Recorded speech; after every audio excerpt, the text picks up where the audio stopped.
C'est pas uniforme. Et vous avez ajouté quelque chose encore. Vous voyez qu'il y a beaucoup d'éléments, hein, et après, il faut faire un tri. Vous avez parlé de messianisme. C'est vrai que c'est la Bible qui parle de messianisme. Alors, est-ce qu'il y a une vision messianique singulière à expliciter au monde? Qu'est-ce que le messianisme? Et tout à l'heure, on a parlé donc d'un double messianisme. Gérard a parlé du Messie ben Joseph et du Messie ben David, la discussion entre Joseph et Yehuda, etc. Donc, on a une préfiguration, une, une, qui est plus connue dans la Kabbale et qui est connue aussi dans la tradition classique, mais principalement dans la Kabbale. Il y avait un ouvrage dont je vous avais parlé, qui est ce que j'ai là en plus, hein, qui est traduit en français, toujours du Ramchal, le Mahamar et Géoula, le discours de la délivrance. Alors évidemment, si je prends des livres comme ça, c'est très singulier et en même temps c'est très universel. Et je pourrais rajouter, est-ce que dans nos sages, on a des sages, des savants, des kabbalistes ou des rabbins, qui se sont singulièrement spécifiques, qui sont plus spécifiques dans cette dimension universelle. Moi, quand je lis le Ramchal, je prends cet exemple-là, tout ce qu'on a fait ensemble, pendant un an, on a étudié le Ramchal, Dadunot, les lois de la direction divine, c'est complètement universel. À part, on n'a pas tellement parlé de la singularité des mitzvot pour le peuple juif. On a parlé d'une façon générale, pourquoi l'homme, qu'est-ce que l'homme, pourquoi le bien, pourquoi le mal, comment ça fonctionne, etc. Donc il parle également de la résurrection des morts, il parle de beaucoup de choses, de ce monde-ci, de monde en devenir, des 4 niveaux de monde, bon, toutes les questions que vous posez. C'est vrai que ça peut avoir une dimension universelle, et à l'intérieur de cette dimension universelle, chaque nation a une singularité spécifique au niveau de sa religion, de sa tradition. En tout cas, bon, alors il y a un autre Rav aussi qui a aussi osé dire, parce qu'une des réponses que j'ai eues par une femme qui est kabbaliste aussi, et elle dit pour elle, c'est clair que c'est la Kabbale. Bon, c'est les options, hein, qu'on donne, puisque pour elle, la Kabbale, c'est la structure de l'organisation du monde, et ça peut soigner tous les maux. C'est comme ça qu'elle a dit, je vous l'ai envoyé. Hein. Alors, pourquoi pas? Pourquoi pas? C'est pas bien vu par l'ensemble des représentants de la tradition d'Israël, puisque la Kabbale, c'est quelque chose d'assez fermé, etc. C'est pour ça qu'on a parlé de Kabbale universelle. Quelle partie de la Kabbale ou comment progressivement apporter cette notion-là? Mais qui va être intéressé par ça? Alors, autant ce que disait tout à l'heure Alain, dès qu'on va découvrir quelque chose au niveau médical, au niveau sciences techniques, etc., ça va toucher le monde entier. Autant là, on est dans un noyau très spécifique, hein, de gens qui s'intéressent à l'ésotérisme et qui veulent en connaître un peu plus. Et maintenant, si je dis qu'il y a et là je vais faire l'avocat du diable, s'il y a quelque chose, c'est pour ça que Rav Shriki, c'est important ce qu'il a dit, parce qu'il dit qu'il nous manque une charnière, il manque quand même quelque chose. Que ce dont on vient de parler, ça va intéresser une partie de la population.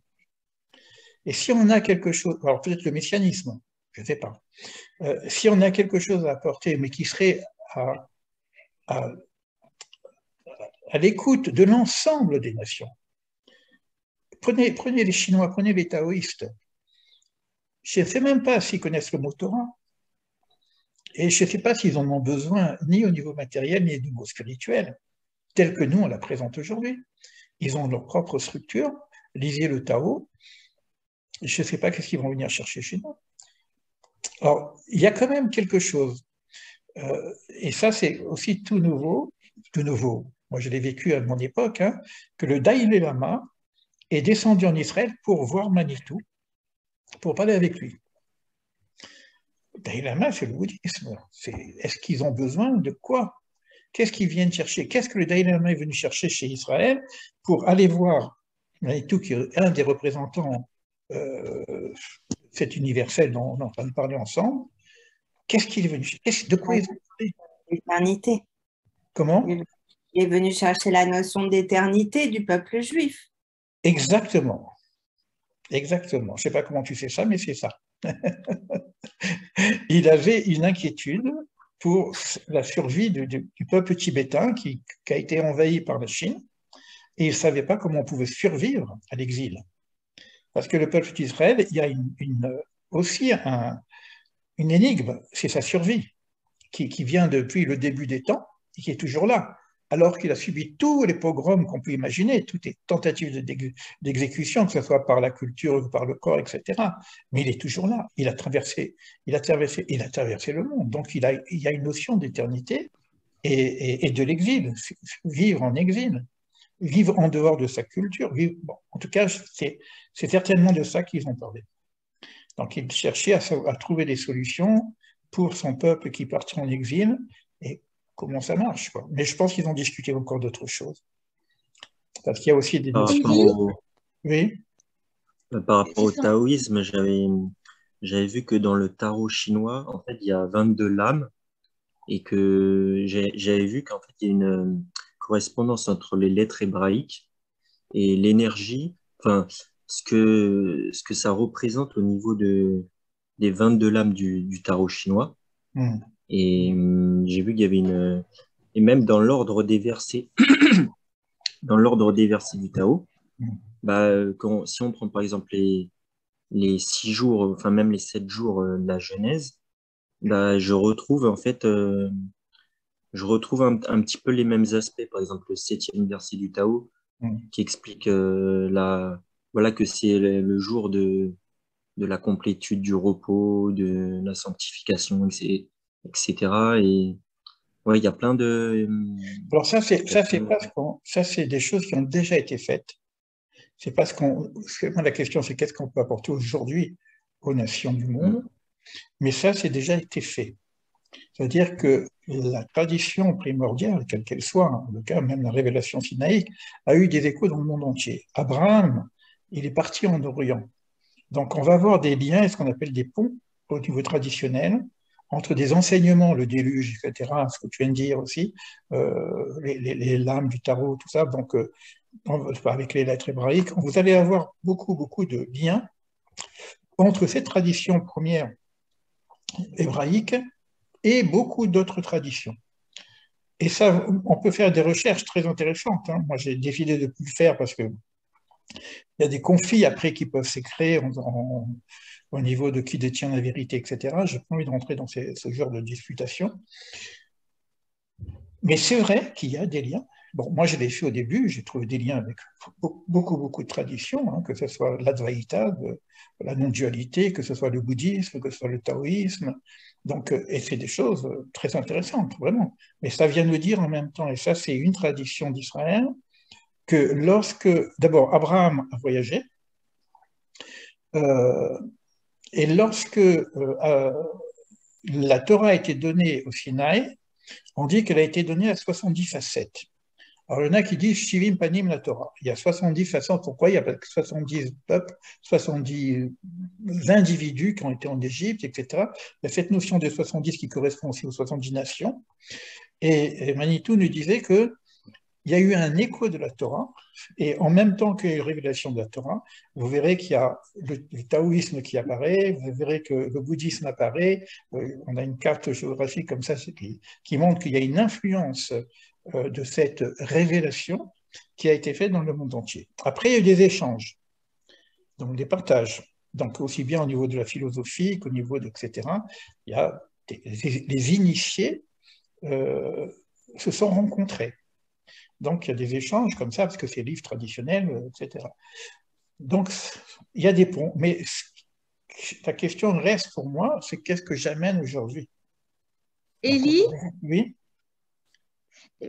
par rapport à qu'est-ce qui peut être amené, alors je me dis, est-ce que ce serait pas l'exemplarité de s'effacer devant ce qu'on est en tant que peuple? Parce que si on y réfléchit bien, devant ce qui est primordial, devant la source première, je vais vous dire, on s'en fiche de ce que c'est qu'un peuple. Et je me dis, c'est peut-être là l'exemple à donner. On doit s'effacer devant cette source Et je me dis que quand vous donnez des exemples du peuple juif qui a subi mais tellement de choses, voilà, et ils sont toujours là, et ben je me dis, c'est quand même bien de montrer que même si on s'efface, ce qui est primordial est toujours en soi. Et le peuple juif le représente. Vous voyez ce que je veux dire ou pas? Oui, oui, oui, oui, c'est très bien. C'est une très, très bonne réflexion. Moi, je ne sais pas, je n'ai pas pris de notes. Il faudrait que je prenne des notes parce qu'il y a beaucoup de choses. C'est encore quelque chose de nouveau, cette exemplarité. Alors, en quoi il pourrait y avoir une exemplarité? Parce que c'est comme un peuple singulier parmi l'ensemble des nations. Donc, d'abord, comme tu viens de le dire, par rapport à son éternité, sa survie, etc. Mais aussi par rapport à la constitution de ce peuple. Ce peuple n'a pas une ethnie spécifique. Il a une composition, c'est vraiment une cartographie du monde entier. Vous voyez des noirs, vous voyez des jaunes, vous voyez des rouges, vous voyez de tout. Surtout avec les tribus qui sont perdues en plus. Hein. Et le fait que toute cette culture se rassemble dans un même endroit, donc on a dit qu'Israël, c'est un peu le laboratoire pour le Covid, mais c'est aussi un laboratoire de voir est-ce possible de vivre ensemble. Comment trouver la fraternité entre un Marocain, qu'il soit juif ou pas juif, hein, un Marocain et un Russe, qui vivent ensemble. Regardez aujourd'hui les problèmes qu'on a en Israël, je ne vous dis pas la Knesset, c'est le grand balagan. Pourquoi? Parce que les gens ne sont pas de la même culture presque. Ils viennent de la diaspora, ils viennent avec des cultures totalement différenciées et ils doivent vivre ensemble en tant que frères. Or, comme la fraternité a disparu au début peut-être que c'est ça l'histoire aussi, hein. La fraternité a disparu avec Babel. On se retrouve 70 familles à rentrer en Égypte. Ces 70 familles vont être éclatées dans la diaspora et ensuite reviennent à nouveau sur le même territoire, laboratoire. Et l'enjeu, c'est de dire est-ce qu'on peut vivre ensemble avec des tendances totalement différentes. Donc ça devient un microcosme en même temps. Ça peut être très intéressant parce que Manitou, qui a beaucoup d'humour, dit que Dieu n'a pas choisi le meilleur des peuples, il a choisi le plus dur. Il s'est dit en même temps, si avec eux ça marchera avec le monde entier. Donc, on est dans une situation de laboratoire et vous trouverez en Israël, au niveau géopolitique, vous trouverez le pire de ce qu'il peut y avoir dans le monde. Et vous trouverez aussi peut-être, j'espère, le meilleur. Et c'est cette association entre le pire et le meilleur qui est là et qui doit se réaliser. Au niveau matériel, on ne peut pas savoir le matérialisme qu'il y a ici, c'est presque insupportable. Mais au niveau spirituel, vous voyez, le spirituel qu'il y a ici, c'est presque insupportable. On est pratiquement entre l'Inde et l'Amérique, quoi. C'est un petit peu l'étoile de David, hein, c'est le triangle. Est-ce que, mais ce n'est pas un enseignement, ça c'est l'exemplarité dont tu viens de parler, est-ce qu'il n'y a pas un enjeu aujourd'hui que réussir Israël, c'est réussir le monde? Et quand on est dans la Torah, on est dans le principe de la Torah. Hein. Quand vous regardez Bereshit, c'est le premier mot de la Torah. Et on dit ce qui au début, à la fin de l'action, et au début de la pensée. Quand quelqu'un veut faire quelque chose, il a dans sa pensée. Et on sait ce qu'il a dans sa pensée quand c'est arrivé à la fin. Or, si vous prenez Bereshit, c'est le premier mot, et le dernier mot, c'est Israël. Donc, le microcosme un petit peu d'Israël peut être éventuellement un enjeu d'exemplarité pour le reste. C'est fait que c'est lourd à porter, hein. C'est très très lourd à porter. Et il y a aussi un sage qui dit qu'Israël est comme un cœur dans le monde. Lorsque le cœur est malade, le monde est malade. Mais lorsque le monde est malade, le cœur est malade. Ça aussi, c'est une notion. Je vous rapporte encore quelque chose d'autre, qui vient toujours de Manitou. Manitou disait que toutes les nations, c'est comme une perle. Chaque nation est une perle. Chaque nation a une valeur spécifique. Chaque nation a quelque chose à apporter au monde, comme une perle. C'est quoi la perle d'Israël? Il dit, c'est pas une perle spécifique, c'est pas une perle, c'est le fil. Israël, ce serait le fil pour faire un collier, pour unifier l'ensemble de ces nations. Et c'est vrai qu'Israël, aujourd'hui, représente l'ensemble de ces petites perles qui n'ont pas encore fait un collier. Ça peut être très intéressant ce que tu viens de dire, Sandra, comme point de vue, tu vois, j'avais pas pensé, mais c'est vrai que c'est des choses que j'ai dans mes tiroirs, parce que c'est des choses que j'ai appris et que j'ai pu comprendre. Donc, c'est pas simplement un enseignement spécifique, mais c'est aussi une exemplarité. Mm. Pour moi, c'est ça, ouais, vraiment. L'enseignement Parce que pour d'Anjou, moi, l'enseignement, enfin, je sais pas trop comment dire, pour moi, l'enseignement de la Torah, tout ça, vraiment, pour moi, c'est comme la source, en fait. C'est pour ça, d'ailleurs, que je suis venue que ça m'a beaucoup intéressé à l'étudier, c'est la source. Je sais pas comment expliquer ça, je sais pas. non, c'est C'est le ça, début de tout. moi aussi, c'est pour ça que je vous interroge, parce que c'est ce phénomène de voir des personnes comme vous, qui ont une certaine dimension spirituelle, qui sont la plupart déjà intégrées dans une religion, etc. Bon, là, on est confiné entre occidentaux, la plupart, bon, on n'est pas représentatif. Ça aurait été très intéressant d'avoir une réunion comme ça, avec des musulmans, avec des bouddhistes. Alors, j'ai fait ça Ouais, pendant 5 ans, hein, j'ai travaillé là-dessus, hein, on avait une association, comme ça, une association de style œcuménique, hein, de religions différentes, hein, Esprit d'Assise s'appelait, et on avait la chance d'avoir une représentativité quand même, bon, pas complète, mais on avait des bouddhistes, on avait des baha'is, on était 7 représentants à peu près.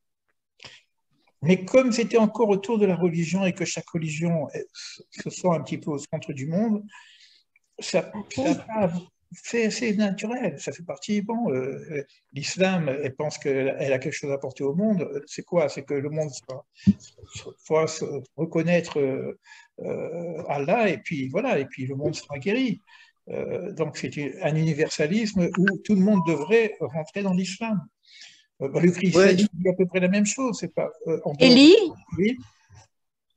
je pensais à quelque chose. Effectivement, je pense que pour ma part, en tout cas, il y a ce côté universel de la parole. Mm. Mais il y a aussi un autre élément qui me semble jouer, c'est la synchronicité.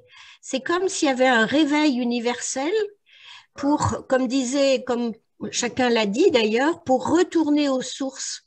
Et on est à nouveau, ça vient nous toucher de l'intérieur, même si pour chacun les connaissances sont différentes. Mais chaque fois qu'on a étudié avec toi, ça nous a nourri quelque part. Donc, c'est qu'il y a bien quelque chose que les spiritualités qu'on côtoie ou que chacun de nous côtoie, il manque quelque chose. Il nous manque quelque chose et tout à l'heure, tu disais que le Rav Shikri, il y a quelque chose de charnière dans cette religion, quelque chose qui nous lie. Mais pour l'instant, pour moi, c'est du domaine de l'intuition. Mais cette intuition, elle doit être vraie elle doit être vraie. Elle est réellement ressentie puisque on est toujours là à écouter. C'est comme un appel en fait, mais qui vient de notre intériorité. Et effectivement, le peuple juif a gardé non pas ce secret, mais cette connaissance. Et il y a il me semble qu'aujourd'hui, on est dans cette période d'éveil ou de réveil, puisqu'on sent que les choses vont bouger. Ouais, ce que tu dis, Louisa, est très importante. Et je crois que cette réunion, elle est tombée aussi pour ça. Et c'est vrai qu'on est dans cette période d'éveil où, par rapport à tout ce que le monde vit, on a besoin d'une clé. On a besoin d'une clé de Oui, passage, quoi, hein. oui, oui. Et, et c'est vrai que c'est symbolique, hein, lorsque le monde entier regarde aujourd'hui les informations, que ce soit contre ou pour, c'est pas le problème, mais regardez la focalisation qu'il y a par rapport à Israël, que ce soit au niveau Oui. politique, au niveau Corona, etc. C'est une focalisation incroyable. Donc, c'est vrai que symboliquement, il semblerait qu'il y a quelque chose on est dans un temps de rencontre, d'échange, qui fait que, c'est pour ça que j'ai posé cette question. Et je la pose, je n'ai pas posé qu'à vous, hein. Oui, oui, j'ai une réponse voilà. J'ai posé à beaucoup d'amis, etc., des gens qui sont juifs et qui ont aussi une certaine audience, si tu veux, d'échange, etc. à savoir, à leur avis, qu'est-ce qu'on doit porter aux nations. Pour moi, on a beaucoup travaillé avec les 7 lois de Béné Noir. Il est possible qu'il faille les reprendre, parce que dans les lois de Béné Les Noir, 7, excuse-moi, j'ai pas compris, les les 7. 7 lois des fils de Noé. Ah oui, ce serait intéressant, oui. Oui, donc c'est quelque chose, je peux vous montrer, puisqu'on est en partage, je vais vous montrer quand même quelque chose. Attends, je vais d'abord quitter ça, parce que sinon ça ne va pas marcher. Je vais essayer d'ouvrir le blog, voilà. Alors, je reviens à vous.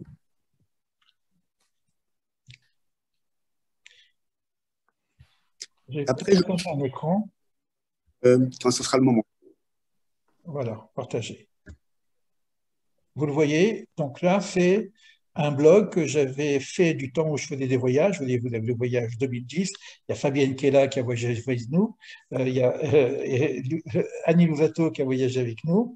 Donc, on a des voyages extraordinaires et des conférences sur l'universel de la Torah. Je peux vous dire que, je vous montre comme ça rapidement. Vous voyez hein, le truc débattre. Hein, donc ça a été quelque chose d'extraordinaire. Et au départ, donc ici,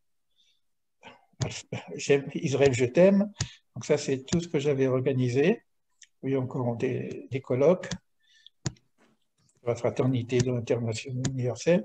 Et puis vous avez donc ici, donc ça c'est Liron Ashkenazi, mon maître, qui a écrit beaucoup sur l'universel. Je vais écrire là-dessus, hein. Ça c'est sûr qu'il faut que j'écrive là-dessus. Je dois terminer mon livre, voilà, La Charte des Nations. Voilà. Ici, vous avez, bon, c'est très vieux, donc ça a été même inscrit à l'ONU, c'est partagé.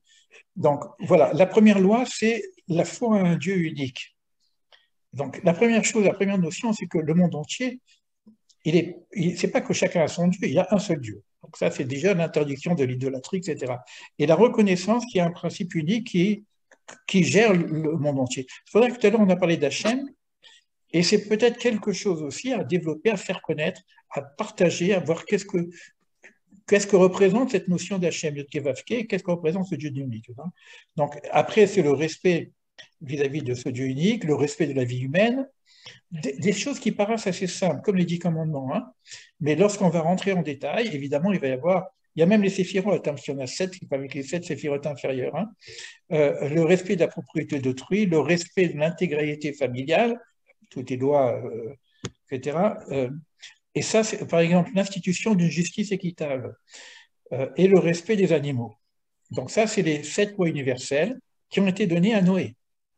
D'accord. En partie à Adam et en partie à Noé. Mais quand on rentre en détail, c'est comme les 10 commandements. Les 10 commandements sont ensuite éclatés en plein de mitzvot.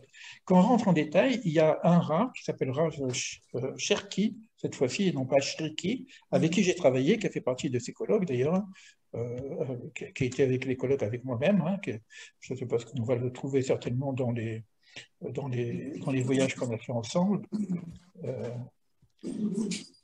Voilà, il est là. Bon. Vous voyez, il est là, on le voit ici. Là. Et lui a créé une forme de livre de loi. Ça a été fait aussi par le Rav Schwartz, qui a participé à notre voyage aussi, qui est un grand rabbin, qui est vraiment représentant pour les Américains, Rav Cherki pour les Français. Ils ont tous les deux créé un livre qui s'appelle une sorte de loi universelle, qui va décomposer ces 7 lois en 400 et quelques commandements. De la même façon que nous avons 613 commandements, il y aurait à peu près 413 commandements, c'est le rapport de 7 à 10, hein, pour l'ensemble des nations. Alors ça, c'est quelque chose de classique, très connu, et la plupart de l'orthodoxie juive dit « c'est ça qu'on doit enseigner, pas plus ». Mais même si je reste à ça, ne serait-ce que de dire c'est quoi le Dieu unique, eh ben, je suis obligé de rentrer un petit peu dans le détail de tout ce qu'on a discuté ensemble. Hein. Donc je vais quitter. Alors ça peut être développé, hein, c'est évident.